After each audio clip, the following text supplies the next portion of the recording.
It's the second Sunday in Advent and it's beginning to look a lot like Christmas. There's a festive atmosphere as the Christmas markets are in full swing here in the historic city of Bath. And at the centre is the Abbey, where thousands of people are queuing up to sing in one of the 4 carol services held in a day. I go behind the scenes at the Abbey at its busiest time of year. And I discover the unexpected connection between the Abbey and the famous hot springs of the Roman baths. Actor and comedian Hugh Dennis is at the Church of St Martin in the Fields in London to tell us about one of the longest running charity appeals in the world. And I'm in Yorkshire to find out about the origins of Christingle, a service that children like these and adults love so much.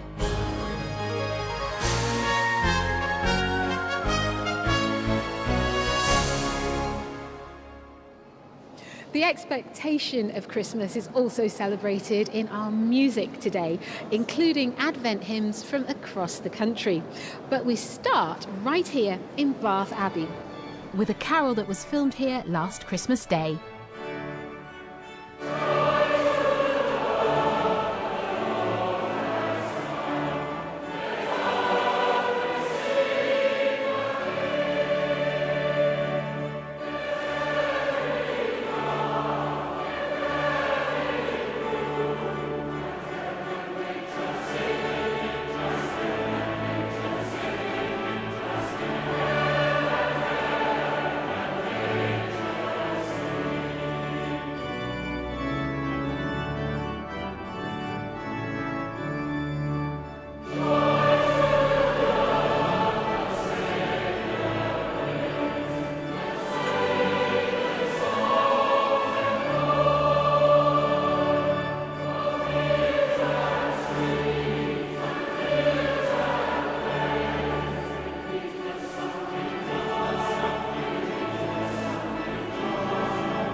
Like many cities across the country at this time of year, Bath opens its streets to the Christmas markets.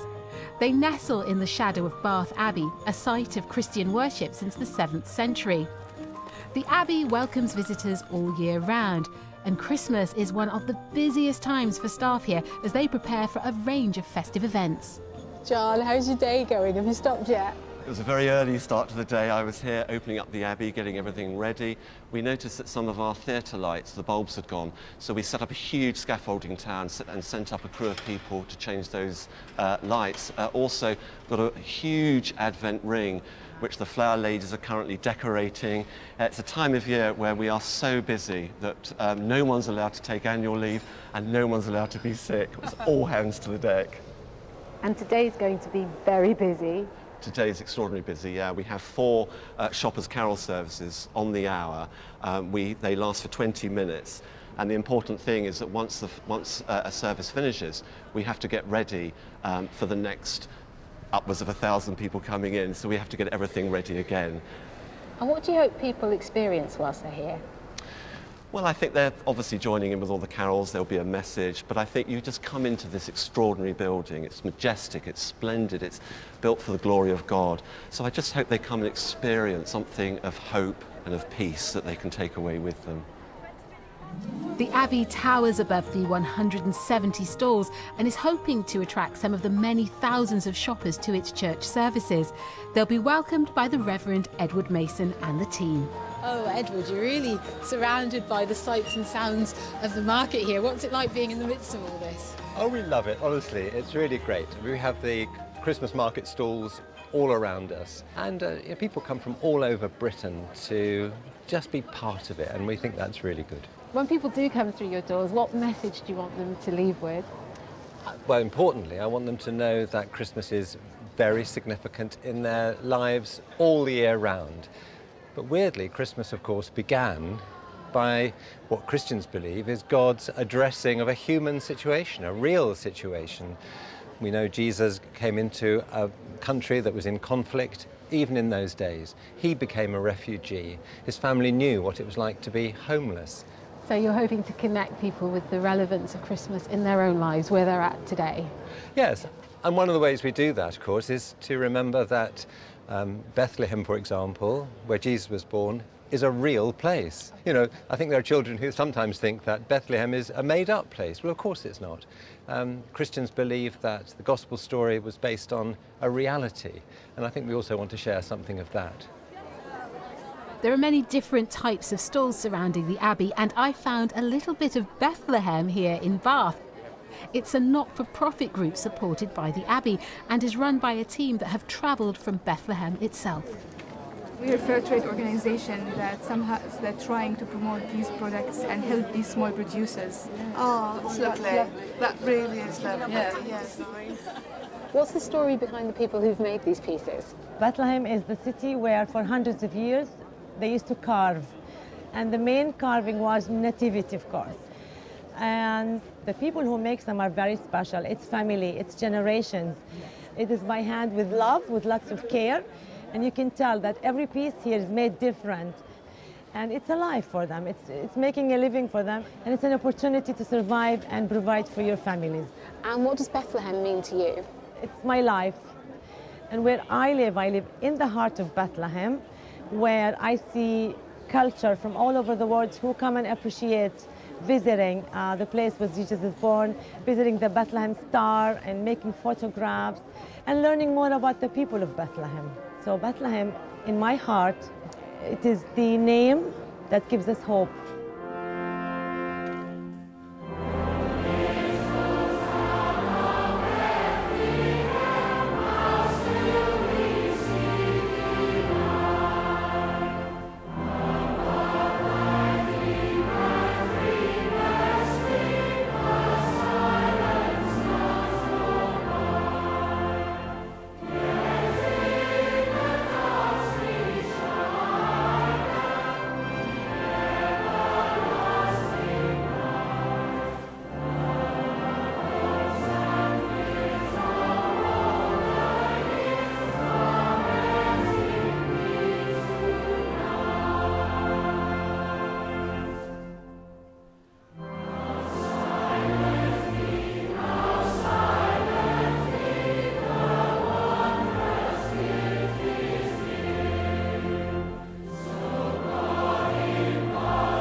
Here in Bath Abbey, the traditional Advent wreath has a candle lit each Sunday, and this second candle represents the preparation or readiness to welcome Jesus.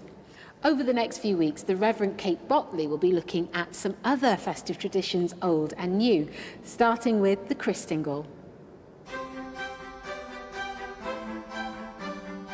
I love doing Christingle services, and since the 1960s it's become a really popular way of teaching children about Advent and raising some money for charity too.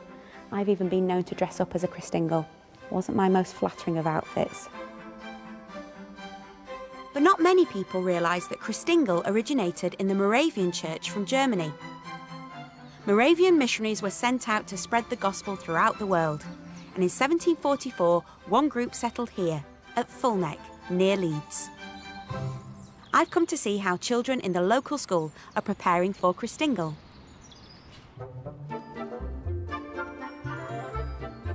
Miss, we've had an accident! She just snapped it!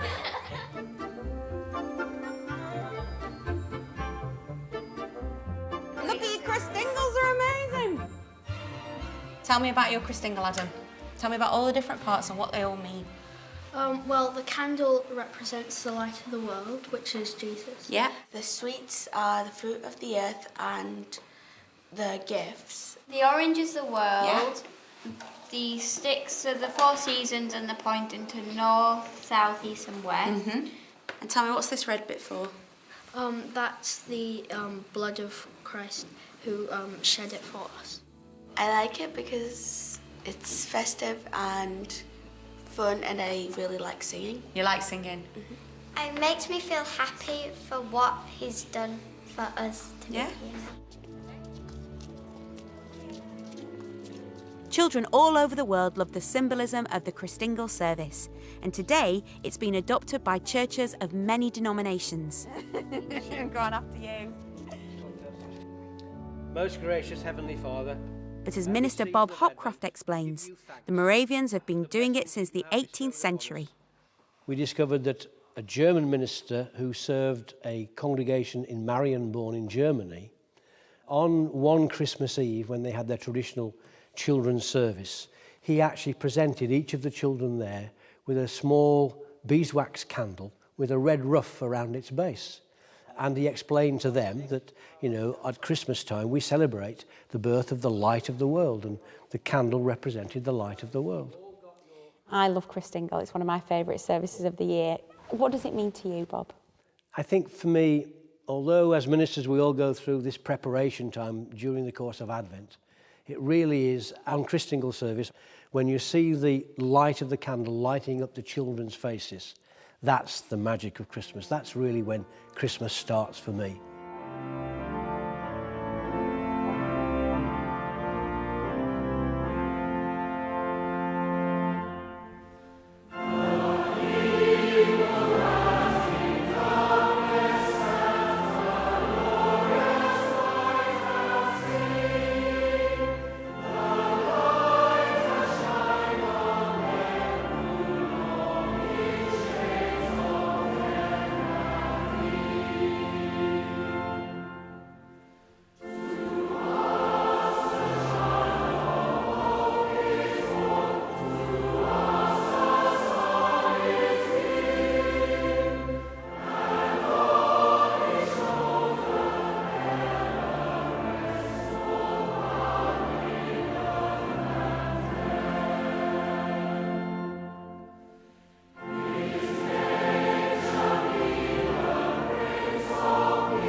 The last day for Christmas Post is still a couple of weeks away, so you've still got time to place an order for our Songs of Praise Christmas cards. Each pack has 10 winning designs from our Christmas card competition held earlier this year, and proceeds go to BBC Children in Need. Check out our website, bbc.co.uk/songs of praise to find out more. Coming up, I explore the history of Bath's remarkable Roman springs and soak up the atmosphere as shoppers pack into the Abbey.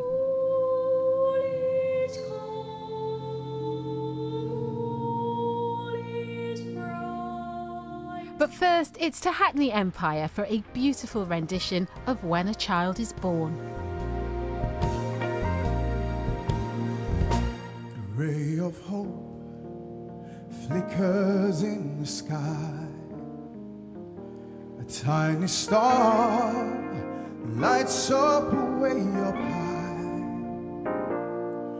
All across the land dawns a brand new morn. This comes to pass when a child is born. A silent wish sails the seven seas. The wind of change whispers in the trees. All the walls of doubt crumble, tossed and torn. This comes to pass when a child is born.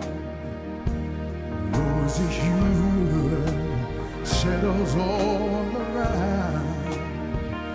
You've got the feel you're on solid ground.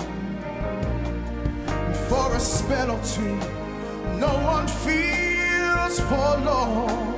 This comes to pass when a child is born. It's all a dream, an illusion now. It must come true sometime soon, somehow. All across the land, God's a brand new morn. This comes to pass when a child is born. This comes to pass when a child is born.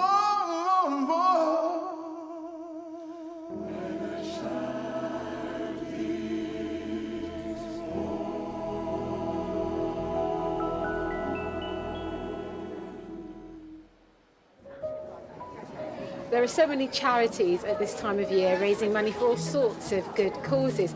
But did you know that the longest running charity broadcast started 90 years ago on BBC Radio 4? To mark its anniversary, one of the charity's big supporters, radio presenter, comedian and actor Hugh Dennis, is at a London church to tell us more. Now, you may know that my dad is a bishop, and before that he was a vicar. And growing up in vicarages has given me a real first-hand appreciation of the charity work carried out by churches. And one church particularly close to my heart is this one, St Martin in the Fields in London. In 1924, the BBC broadcast to the world the first ever live church service from here. We invite you to join in worship with the congregation of St Martin in the Fields, Trafalgar Square. The Reverend Dick Shepherd led the worship and was a true broadcasting pioneer. He used his sermon that day to ask listeners to send in a donation to help those in need. And even though it was only a few years since the end of the Great War and poverty was rife, the result was phenomenal, leading to a partnership with the BBC that over the last 90 years has raised millions of pounds, helping thousands of people every year. Today, the Reverend Dick Shepherd's original vision lives on, and I've come to chat to some of those who've benefited. The important thing about St Martin's is that when you become homeless, you're not anchored to anywhere because you're just kind of drifting around. And St Martin's gives you a place where you feel anchored, where you can meet friends. Everybody's on the same level. which is generally at the bottom, so you're starting off again.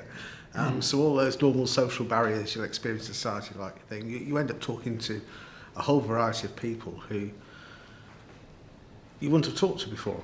And what sort of practical help do they give you here? I'm moving on to a job starting next week. I've learnt the skills for that job from here.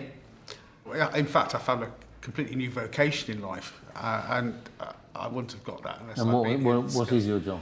I'm going to work in, learn to be a support worker for mentally ill homeless people. What do you think you would be doing were it not for St Martin's? I'd be out in the cold every night. And also, it can be a bit dangerous, really, sleeping on the streets of central London.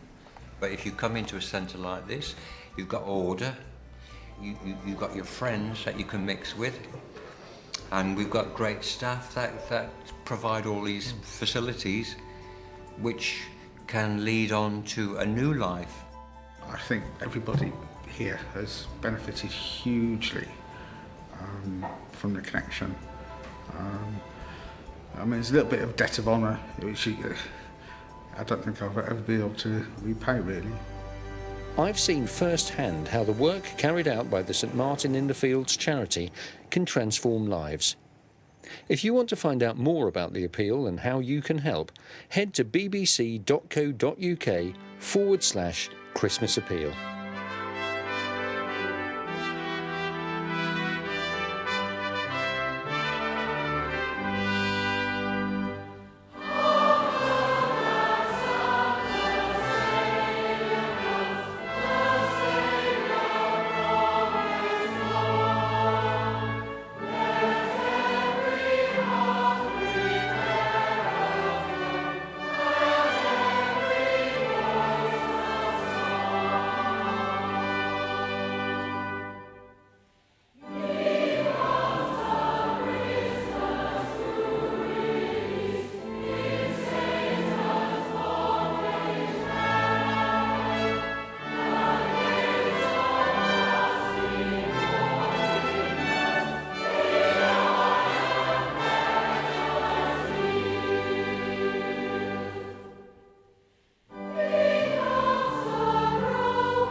Within a stone's throw of Bath Abbey are the world-famous Roman baths, and over 1 million visitors each year seek out the natural phenomenon of the piping hot springs that has long been considered a sacred site.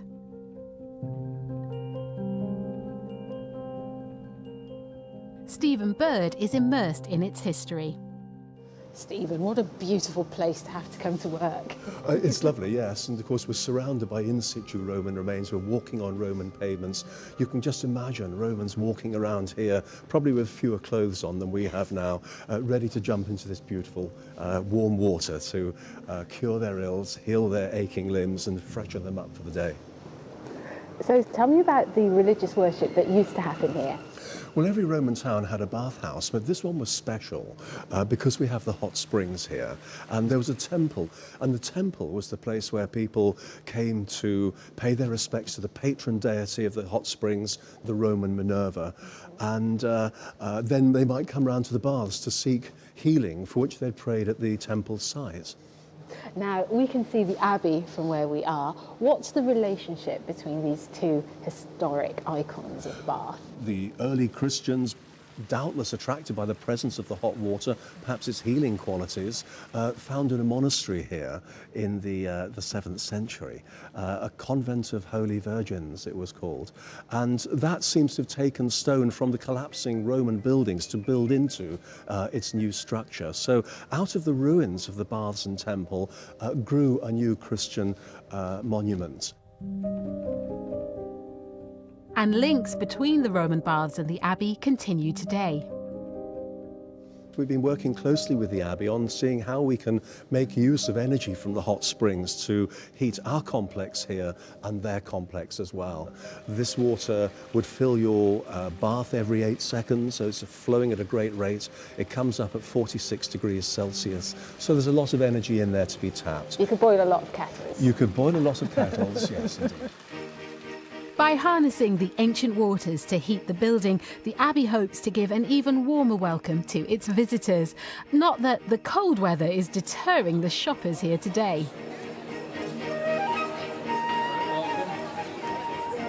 Shoppers' carols, 20 minutes only. Take the weight off your feet, have a rest, warm up. The Abbey is on its second service of the afternoon and the pews are filling up fast.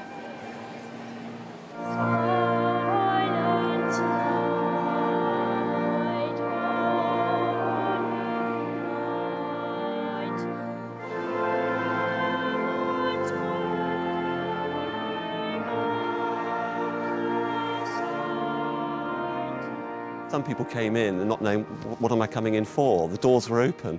And then they came and took part in the service and had an extraordinary experience, I think. And as they left, you know, several people said, that was amazing. Several people said, best part of my day. We've come here for the Christmas market today and heard that the carol service was on and just thought it would be something really special to do. I don't think I've ever seen an abbey so crowded with people enjoying themselves. You connect the whole ambience of it, which is the energy you feel inside, and so many people all together to pray. So that's something make it really different. We didn't even know it was on, and it was just such a nice surprise.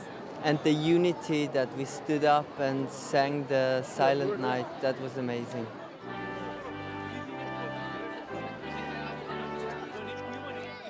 Christmas is really a moment, and sometimes it's easy to trivialize that and say it's always only one day of the year.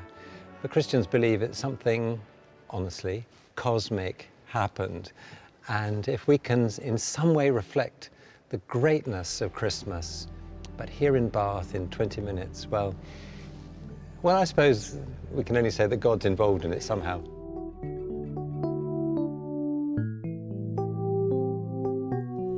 Mary, did you know that your baby boy would one day walk on water?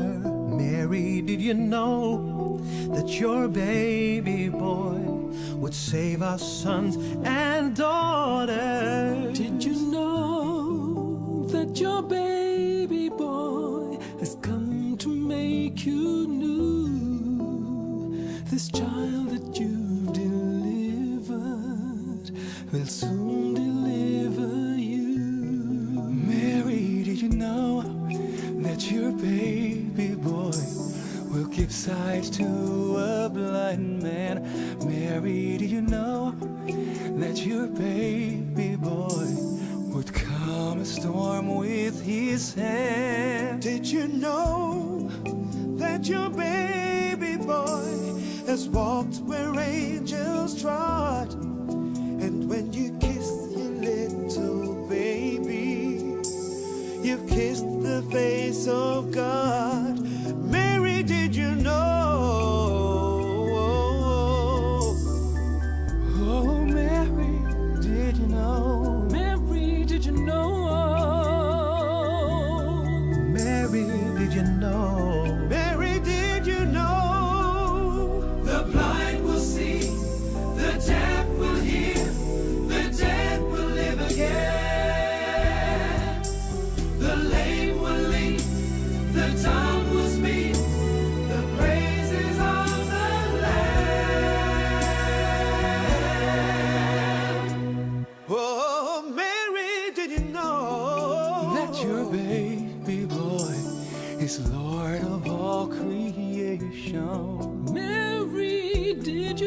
that your baby boy will one day rule the nation. Did you know that your baby boy is heaven's perfect land? The sleeping child you're holding is the great I am.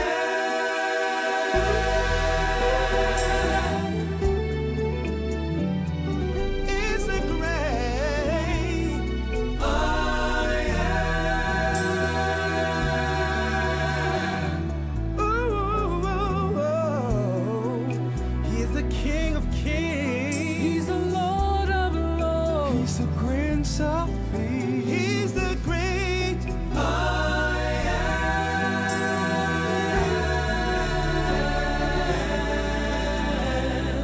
Oh, Mary, did you know?